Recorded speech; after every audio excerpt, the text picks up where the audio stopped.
I still remember the way they looked through me, as if I were part of the furniture rather than a living person breathing inside their world. In that house, I was never truly seen. Every morning, I moved through marble corridors polished to perfection, carrying silver trays for people who could not recall my name even after years of service. I learned silence better than speech. They spoke of great fortunes, inheritances, and family honor, while I stood at the edges of rooms holding teacups that cost more than my monthly wages. Yet no one asked what I thought. It was not cruelty in the obvious sense. It was something colder. Indifference wrapped in elegance. Refined manners hiding a hierarchy so deep it felt carved into the walls themselves. But there was something no one knew about me. Something I had hidden even from myself for years. Something that would soon change the way every door in that house opened or closed. Because I had not always been invisible. There were papers locked away in places I had once been told never to enter. Papers tied to names spoken only in hushed tones after dinner when servants were dismissed. And one evening, as the wind pressed hard against the windows of that great Victorian estate, I overheard a single sentence that made my entire existence feel uncertain. The will must be read before the end of the week. At the time, I did not understand why those words made the household fall suddenly silent, but I would soon learn they were not speaking about inheritance alone. They were speaking about me, and everything I believed about my place in that house was about to collapse in a way I could never have prepared for. My name is Amelia Hartwell, though in that house my name was rarely spoken aloud unless followed by an instruction. I was known simply as a quiet servant with no history worth asking about. I served in the Whitmore estate, one of the most prestigious Victorian households in the county, where lineage mattered more than kindness, and reputation outweighed truth in every conversation. The estate itself was a monument to old power. Tall stone walls, endless gardens trimmed with precision, and halls that echoed with generations of inherited authority and unspoken rules. I was assigned to the inner service quarters, moving between dining rooms, libraries, and private salons, where decisions about estates, marriages, and fortunes were made without ever acknowledging my presence. To them, I was invisible by design. A background figure meant to maintain order, not participate in it. I was expected to observe everything, yet belong to nothing. Even my voice became something I learned to control carefully. Speaking too much invited irritation. Speaking too little confirmed their assumptions, so I mastered silence like an art. But silence has its own weight. It gathers information. It listens when others do not. And over time, I began to notice things that others overlooked in their confidence. Whispers about missing documents, glances exchanged too quickly when certain names were mentioned, and always the sealed study on the east wing that no servant was permitted to clean. The Whitmore family believed their world was perfectly ordered. Lord Harrington Whitmore ruled the estate with calm authority, while Lady Evelyn ensured every social appearance reinforced their prestige. Their son, Edward Whitmore, was being shaped as the next pillar of the family legacy, educated, refined, and distant in a way that mirrored the household itself. And me, I was nothing in that structure. Or at least, that is what I was supposed to be. Yet I often wondered why I had been allowed to remain there longer than others, why I was never dismissed like the rest, why certain conversations stopped when I entered a room. I told myself it meant nothing, that I was imagining patterns where none existed. It was safer that way. Until the day the first mention of the will reached my ears, and something deep inside me began to question everything I had accepted as truth. Because in houses built on legacy, even the smallest secret has a way of waiting patiently until the right moment to reveal itself. And mine was already in motion. The days after I overheard the mention of the will felt different, even if nothing visibly changed in the household. It was as if the air itself had become more guarded. Servants moved faster, spoke less, and avoided lingering in corridors where conversations could be overheard. Even the estate's usual elegance felt strained, like a performance under silent pressure. I continued my duties, but I was no longer simply observing life in that house. I was studying it, carefully noticing who avoided whose gaze, and which doors were suddenly kept locked at unusual hours. Lady Evelyn Whitmore became more distant than usual. Not harsh, but calculating. Every glance she gave seemed to measure value rather than acknowledge presence.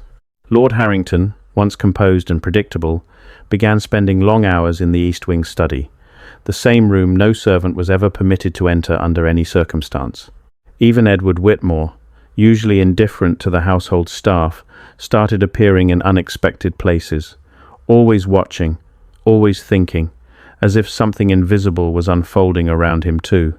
I was still overlooked, but now it felt intentional in a different way, not ignorance, but avoidance. And then the small humiliations began to sharpen. My access to certain rooms was restricted without explanation. Tasks that were once routine were reassigned. Conversations stopped entirely when I entered, even mid-sentence.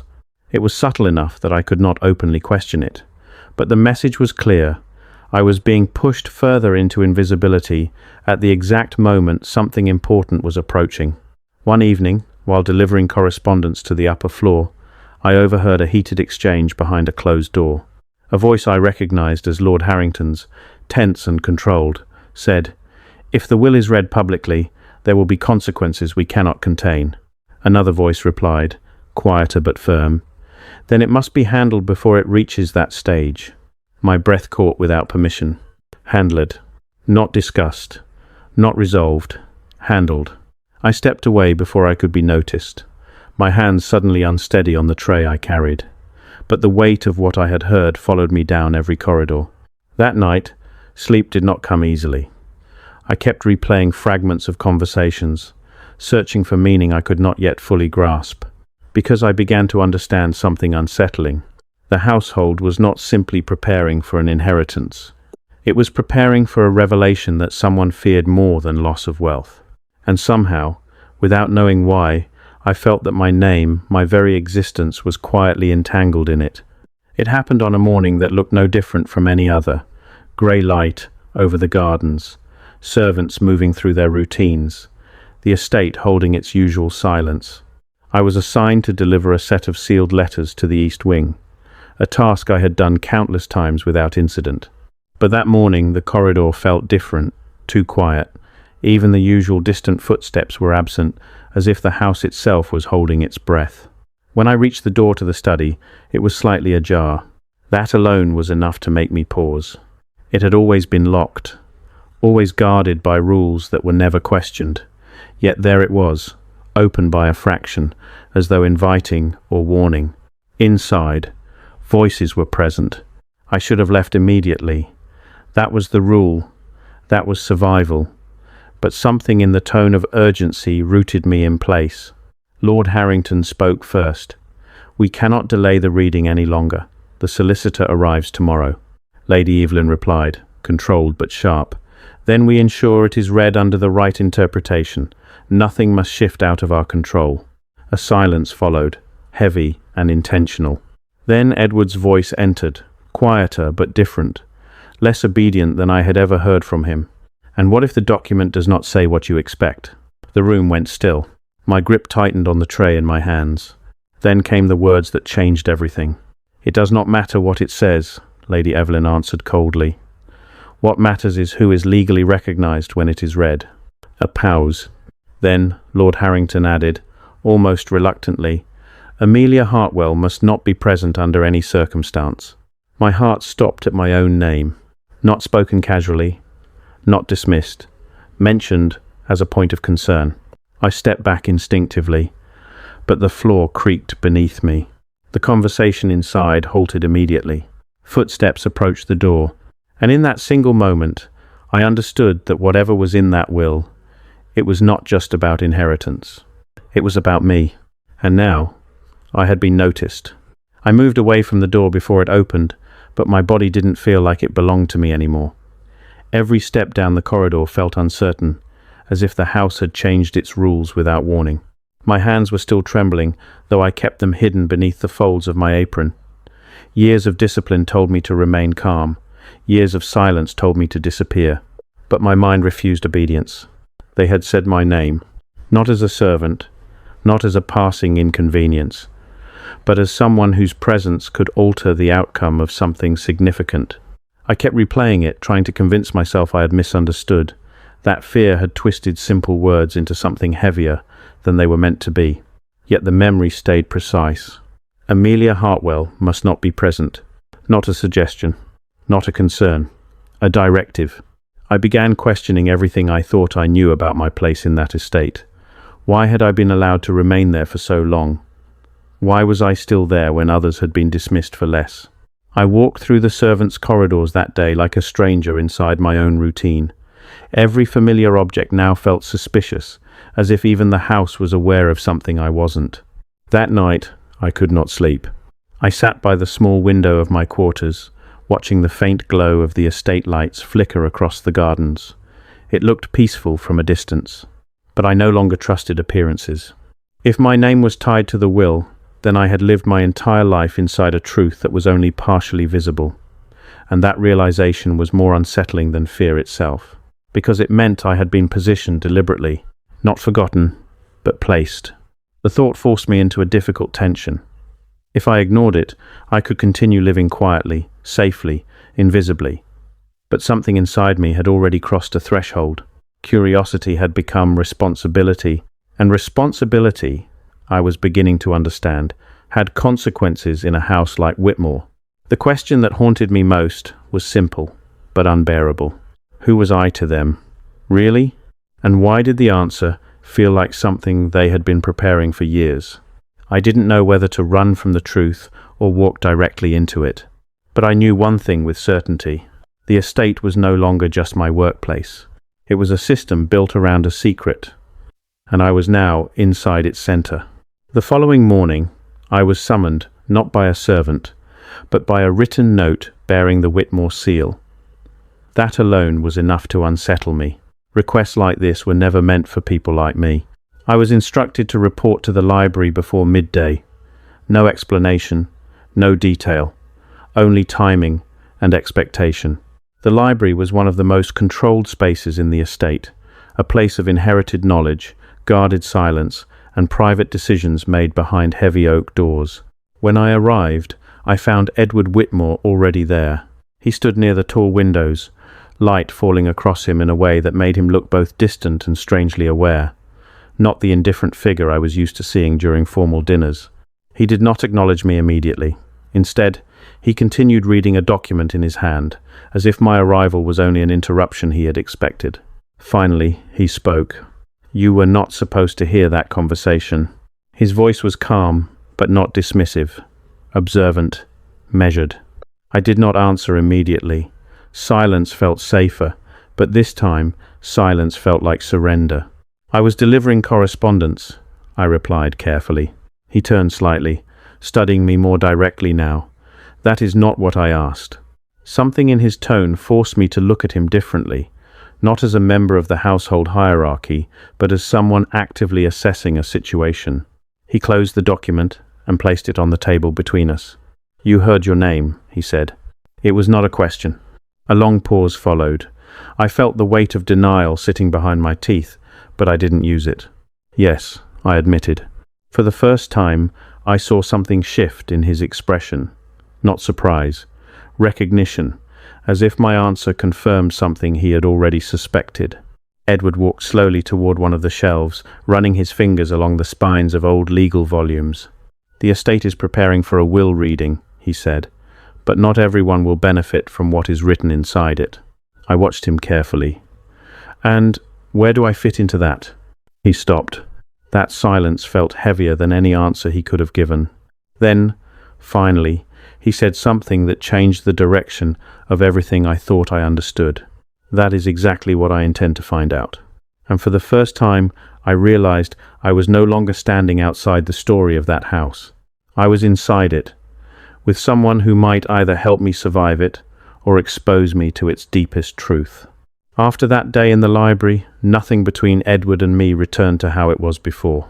Not that anything had ever been simple, but now there was awareness between us, careful, measured, and deliberate. He began summoning me more often, always under the guise of small administrative tasks, documents to organize, records to retrieve, books to verify. At first, I suspected it was still part of the household hierarchy, a refined way of keeping me close enough to observe, but not close enough to matter. But slowly, I noticed patterns. He never asked anything pointless. Every question carried weight. Every instruction connected to something larger than itself. One afternoon, he placed a set of old estate ledgers in front of me. "Tell me what you notice," he said simply. I hesitated. Servants were not meant to interpret records, only maintain them, but I read anyway. The further I went, the more inconsistencies I found. Small gaps in financial entries, missing signatures, transfers recorded under vague descriptions that did not match the estate's known structure. "This section doesn't align," I said carefully. Edward didn't react immediately.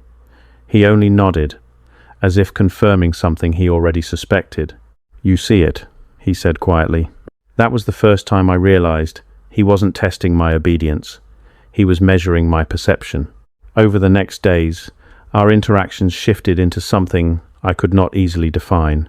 It was not friendship, not yet trust, but it was no longer indifference either. He began speaking to me about the estate in ways that were never shared with servants, about pressure from external trustees, about documents that had been revised more times than was normal. "There are people," he said one evening, "who have built their influence around what that will contains." "And you?" I asked cautiously. He looked at me for a long moment before answering. "I am trying to understand whether I am meant to inherit power or inherit consequences." That honesty unsettled me more than any authority he could have shown, because it made him human in a way the household never allowed its heirs to be. We began forming a quiet strategy without ever naming it as such. He would gather information from formal channels. I would observe the estate from within its unseen spaces. Corridors, conversations, patterns of behavior no official document recorded. Slowly, pieces began to connect. And with each connection, the sense of isolation I had always lived with began to shift. I was no longer just an observer of their world. I was becoming part of its structure in a way no one had anticipated. And Edward was no longer treating me as invisible. He was treating me as necessary. It was late one evening when everything between us changed in a way neither of us planned to acknowledge. The estate was quieter than usual, heavy with anticipation of the upcoming will reading. Even the staff moved like shadows, trying not to disturb unseen tension. Edward had asked me to meet him in the conservatory, a place filled with glass and moonlight, where the outside world always felt slightly closer. When I arrived, he was already there, standing among the dim outlines of plants and pale reflections of light. "You shouldn't be here," I said instinctively. A faint, almost tired expression crossed his face.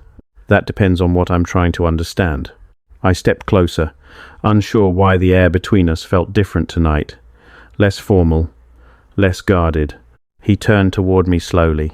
"For most of my life," he said, "I have been surrounded by people who speak in strategies, not truths." His voice lowered slightly.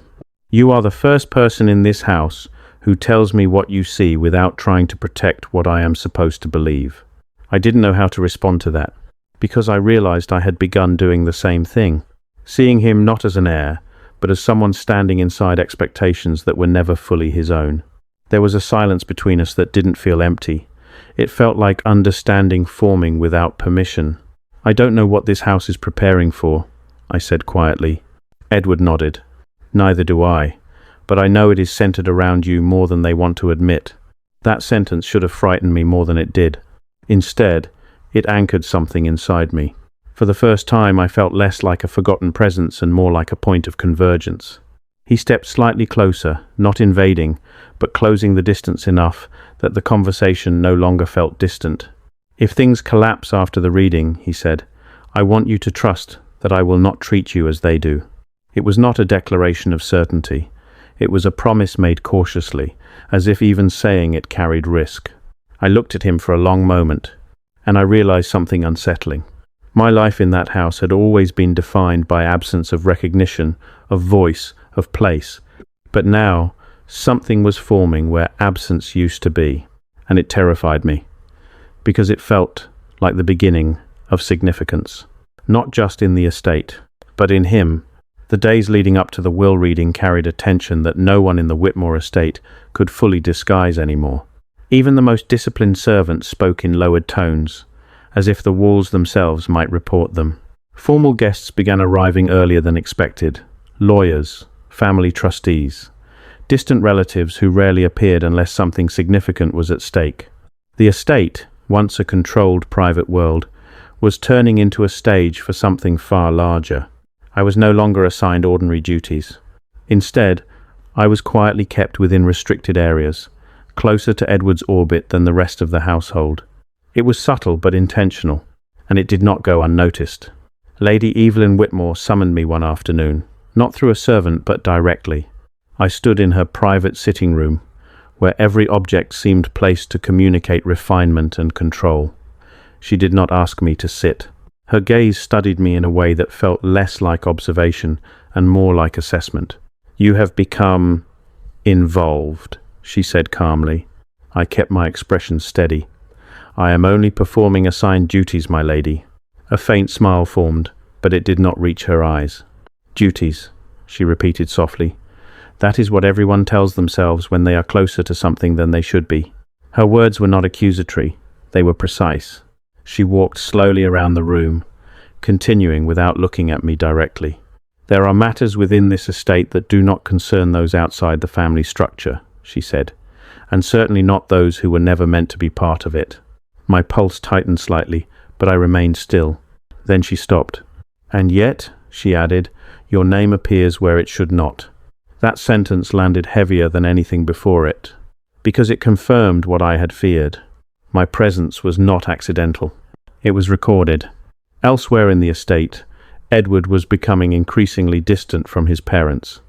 I could feel the separation forming like a fracture within the household itself. Trustees arrived with sealed documents. Conversations behind closed doors became longer, more tense, more guarded. I began noticing something else too. Certain people were not just preparing for a will reading, they were preparing to control its interpretation. That realization shifted everything. The stakes were no longer about inheritance alone. They were about narrative, authority, recognition, and somewhere within that structure, I had become a variable no one agreed on. Edward found me later that evening in the corridor outside the library. "They are tightening control before tomorrow," he said quietly. I looked at him. "Control over what exactly?" He hesitated. "Over what people are allowed to believe about the will before it is even read." That was the moment I understood the real danger. It was not the document itself. It was what would happen if its truth contradicted what powerful people had already decided it should mean. And in that contradiction, I was no longer a servant standing at the edges. I was becoming part of the conflict itself. The morning of the will reading arrived with an unnatural stillness. The estate felt suspended, as if time itself was waiting for permission to continue. Guests filled the grand hall. Trustees in formal black. Family members seated in carefully arranged positions that reflected hierarchy more than emotion. I was not supposed to be there. That much had been made clear. But Edward had arranged otherwise. I stood near the side entrance, partially hidden but close enough to see everything, close enough to hear every word. Lady Evelyn sat with perfect composure. Lord Harrington maintained his usual controlled silence. Edward sat slightly apart, as if already distancing himself from what was about to unfold. The solicitor stepped forward. He opened the sealed document, and the room changed.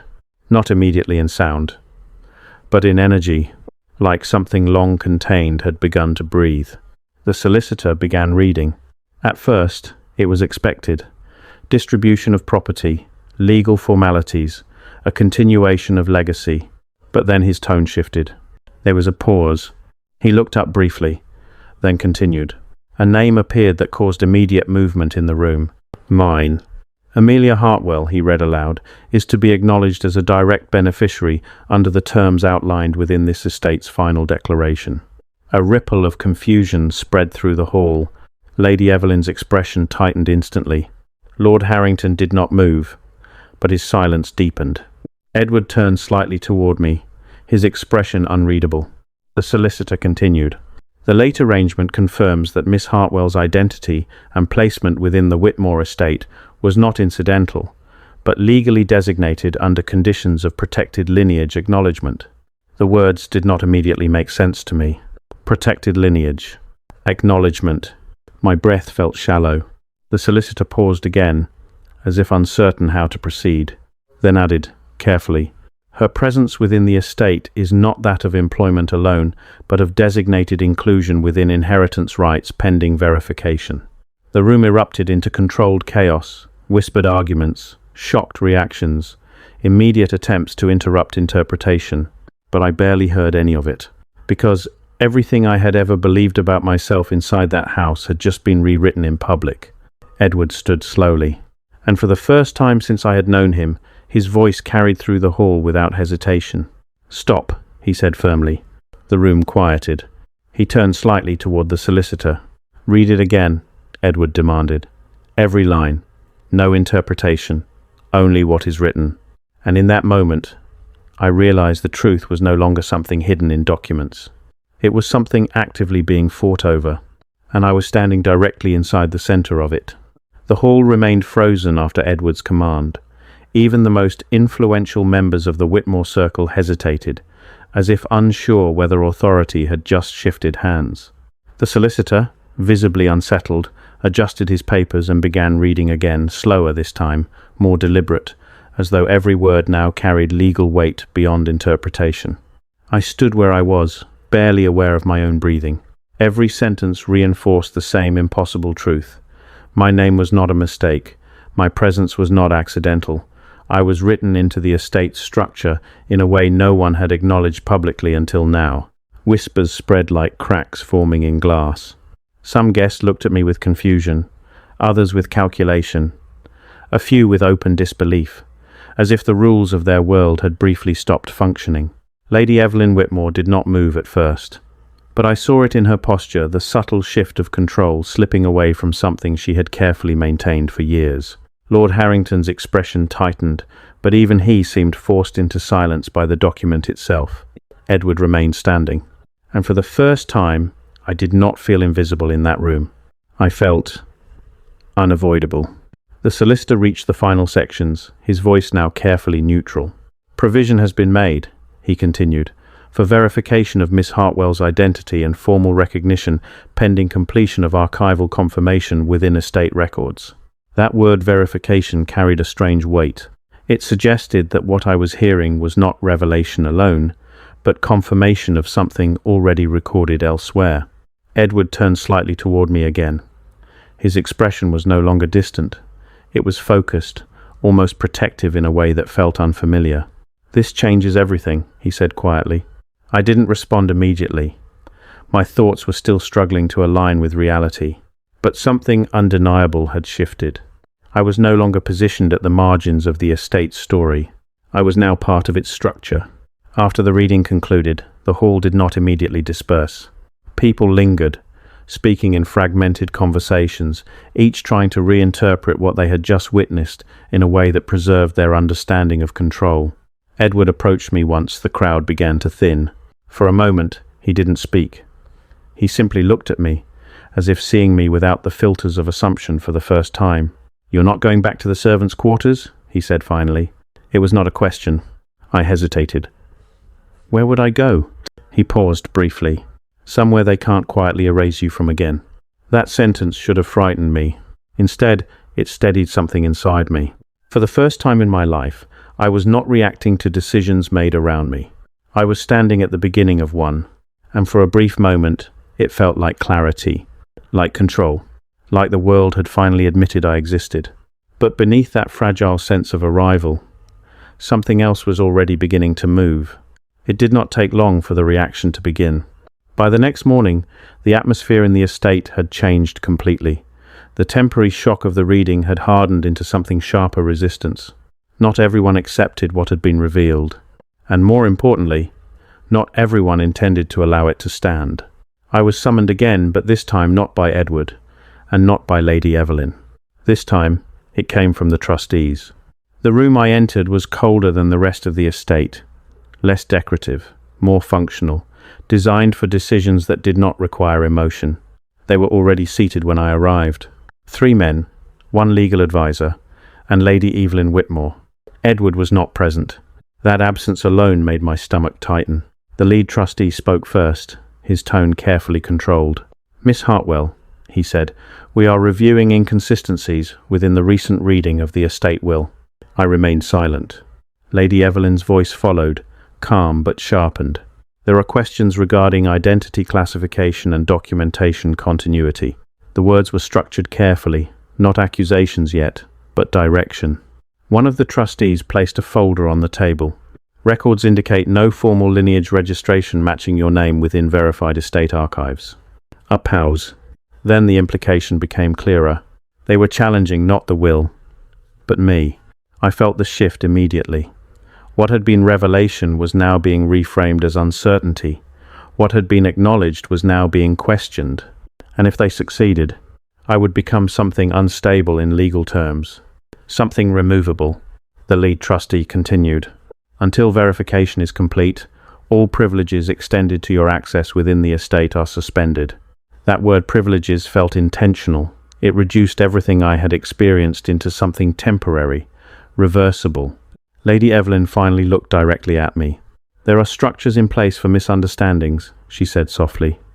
"It would be wise to cooperate." But I understood what this truly was. Our reversal.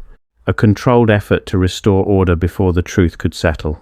When I left that room, I realized something unsettling. My brief moment of visibility had not secured my position. It had destabilized it. And now, everything depended on whether the truth could survive long enough to be proven, or whether it would be quietly rewritten again. That night, I could not return to the place they called my quarters. Not because I was forbidden, but because something inside me no longer accepted, shrinking back into a space designed for invisibility. The estate felt different now, less like a home of order, more like a structure holding its breath before collapse. Edward found me in the lower library hours later. It was almost empty, lit only by a few lamps that made the shadows feel longer than usual. He didn't ask why I was there. He already knew. "They've suspended your recognition," he said quietly. "It's a procedural move. Temporary, if you let it be." I looked at him. Temporary has a way of becoming permanent in this house. He didn't disagree. Instead, he placed something on the table between us. A set of copied estate records. Older ones, handwritten annotations, cross-referenced notes. "I've been tracing the original registration paths," he said, "the ones they don't include in the current archives." My fingers hesitated before touching the papers. "What are you trying to prove?" I asked. Edward exhaled slowly. "That you were never an accident," he said, "and that someone has been actively controlling how much of the truth survives in official records." The weight of that statement settled heavily between us. If he was right, then my entire life had been shaped by selective visibility. Not absence, not neglect, but management. I leaned back slightly, trying to process it. "And if they stop this?" I asked. "They will," he said without hesitation. "If we don't secure proof before the trustees finalize their revision process." That was the turning point. Not emotional, not dramatic, strategic. I realized then that I had reached a point where silence would no longer protect me. Cooperation with the trustees would erase me. Compliance would dissolve the truth into bureaucracy. And retreat would confirm their version of reality. So I made my decision. "I'm not going back into obscurity," I said quietly. Edward studied me for a moment. "You understand what that means?" he asked. I nodded. "It means I stop waiting to be recognized and start proving I already exist." Something shifted in his expression then. Not approval, not surprise. Alignment. He closed the file gently. "Then we move before they finish rewriting you out of this system entirely," he said. And for the first time, I wasn't being placed inside someone else's plan. I was choosing to act inside my own. The trustees scheduled an emergency review session within 48 hours. Officially, it was a verification process. Unofficially, it was a correction attempt. The goal was simple: restore the estate's documented structure before the will reading could destabilize it further. But I was no longer waiting to be corrected. Edward and I arrived at the archive wing early that morning, not as guest and servant, not even as heir and anomaly, but as two people attempting to protect a truth that others were actively trying to erase. Inside the archive chamber, rows of sealed records stretched across shelves that had not been fully opened in years. "This is where the original documents were stored," Edward said, before revisions began circulating through the legal system. I ran my fingers lightly over the storage labels. "They've been edited," I said softly. "Multiple times." He nodded. "That's what I've been trying to confirm." We worked quickly, carefully extracting original ledgers, cross-referencing dates, signatures, and archived seals. And then we found it. A sealed registration file, older than the current estate structure, locked behind multiple authentication layers. Edward broke the final seal using authorization he should not have had access to yet. Inside was a document that made the air feel different the moment it was opened. My name, not as a servant designation, not as an employee record, but as part of a formal lineage acknowledgement tied to the Whitmore estate's inheritance framework. Edward read it twice before speaking. "They tried to suppress this," he said quietly. I didn't respond immediately. My focus was on the signatures, the legal markings, the confirmation stamps that could not easily be dismissed. "This is what they've been avoiding," I said. He looked at me. "Which means tomorrow's review is not about clarification," he said. "It's about containment." That was the moment everything became clear. The estate was not confused about my identity. It was divided on whether it should ever be publicly acknowledged. And now that we had proof, we were no longer participants in a discussion. We were a threat to its outcome. Edward closed the file carefully. "Then we don't go into that room defensively," he said. I met his gaze. "We go in with something they cannot quietly remove." For the first time since this began, I felt no uncertainty, only direction, because power in that estate was never just about status. It was about who controlled what could be remembered. And now, we held the memory they feared most. The review chamber was nothing like the grand hall where the will had first been read. It was smaller, colder, and designed for control rather than ceremony. Every seat was filled again, trustees, legal advisors, Lady Evelyn Whitmore, and Lord Harrington. The atmosphere was sharper this time, less shocked, more prepared. Prepared for resistance. Edward and I entered together. Not escorted, not summoned, chosen. That alone shifted the energy in the room. Lady Evelyn's gaze narrowed immediately. She had not expected me to return under my own agency, nor had she expected Edward to stand beside me without hesitation. The lead trustee began the session with formal precision. "This meeting is to resolve discrepancies arising from prior inheritance disclosure," he said. I remained still, but I could feel the weight of every gaze in the room. Edward placed the recovered archive file on the table. "We will not be resolving discrepancies," he said calmly. "We will be confirming suppression." A murmur moved through the room. The trustee frowned. "That is an interpretation, not a fact." Edward didn't respond. Instead, he opened the file and laid it out. Original registration records, cross-referenced seals, lineage acknowledgement documents that predated current estate leadership structures. The silence that followed was immediate. I watched faces change, calculation replacing dismissal, uncertainty replacing authority. Lady Evelyn finally spoke, her tone controlled but sharpened. "Those records are not part of the current legal framework." I turned slightly toward her. "That is precisely the issue," I said quietly. It was the first time I had spoken in that room without permission, without fear, without waiting to be acknowledged. Every head shifted toward me, not as a servant, not as an afterthought, but as the subject of the entire argument. The lead trustee flipped through the documents again, slower now. "This cannot be ignored," he admitted reluctantly. Edward stepped forward. "Then it will not be ignored," he said. "It will be recognized." Something subtle changed in that moment. Not loudly, not dramatically, but structurally. The authority in the room began to split between those who wanted to preserve control and those forced to acknowledge proof. And I realized something deeper. My existence was no longer being debated in silence. It was being recorded in opposition. Lady Evelyn's expression hardened, but for the first time, she did not immediately regain control of the room. The narrative had shifted, and I was no longer positioned as someone being evaluated. I was the reference point everything else had to respond to. When the session ended, no final decision was declared. But that itself was a victory. Because in systems like this estate, delay was never neutral. It meant instability. And instability meant change had already begun. As we left the chamber, Edward spoke quietly beside me. "You're no longer inside their structure," he said. I looked at him. "What am I inside now?" He paused. "Influence." And for the first time I understood that transformation was not about becoming visible.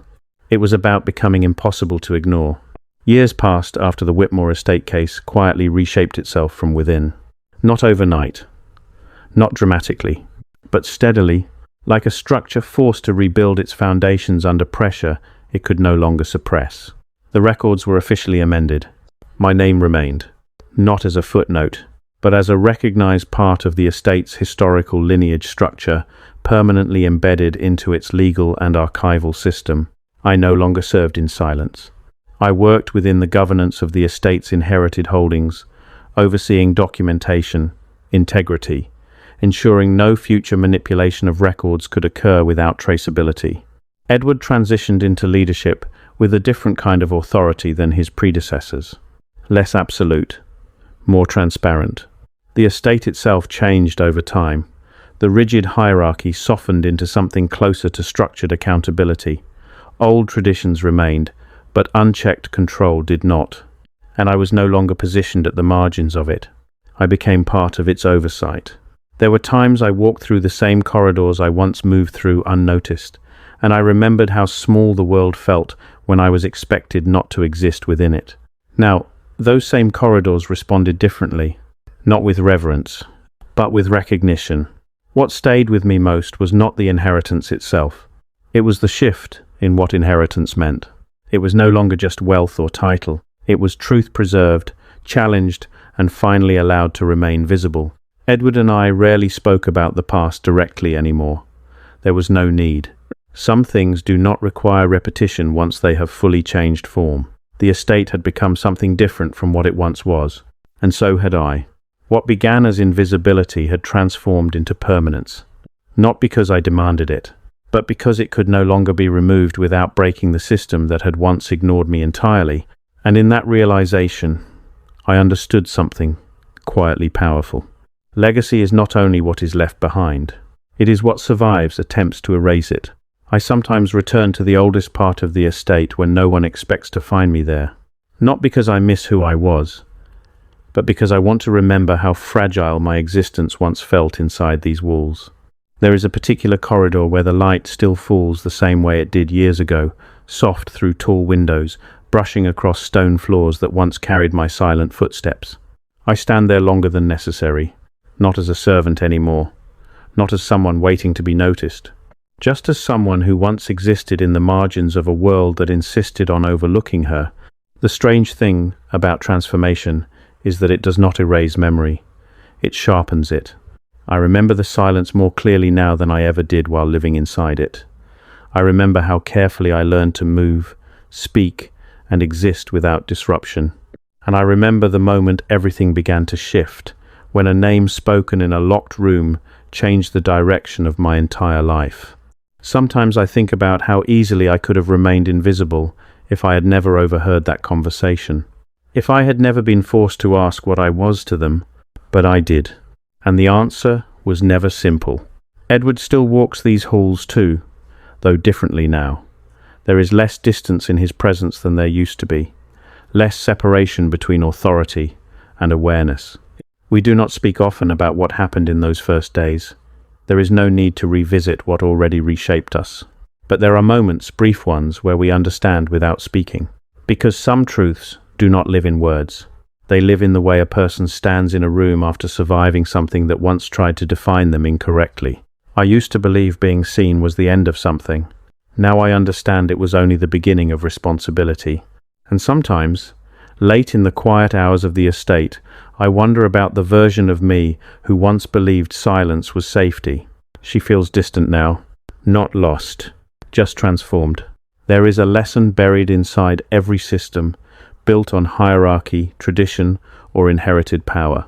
Not all invisibility is accidental, and not all recognition arrives without resistance. For me, the change did not begin with power. It began with a question I was never supposed to hear, and chose not to forget.